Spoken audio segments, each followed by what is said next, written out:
বন্ধুরা, আজকে ডিম সয়াবিন করছি। আমরা দুজন মানুষ, দুজনের দুরকম। আমার মাছ আছে, অথচ মাছ তো ছেলে খাবে না, ওই জন্য ডিম করছি। আর ডিমের মধ্যে আমার একটু সয়াবিন ভালো লাগে, ও আবার সয়াবিন খাবে না। যাই হোক, ওই দুটো মিলিয়েই করা আর কি। সব ভেজে নিলাম, ডিম সয়াবিন আর আলু ভেজে নিয়েছি। তা ওই তেলে দিয়ে দিলাম গোটা গরম মশলা, তেজপাতা আর জিরে। এবার পেঁয়াজটা একটু তুলনামূলক বেশি দিলাম।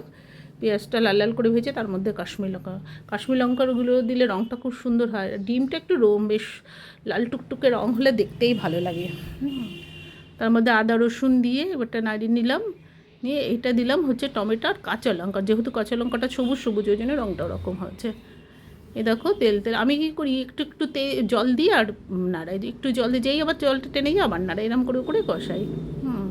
কষিয়ে এবারটা এই সব ভাজাগুলো দিয়ে দিলাম। এবারটা আবারও ওই রকম একটু একটু জল দেবো, যেই শুকিয়ে আসবে আবার একটু জল দেবো। ওইভাবে সেদ্ধটা করি, একদম পুরো সেদ্ধ হয়ে যায়, তারপরে একটু জল দিই। এবার হয়ে গেছে দেখো। কিন্তু এটা যদি নামিয়ে দিই, এটা আরও জল টেনে যাবে, ওই জন্য আরেকটু অল্প জল দেবো।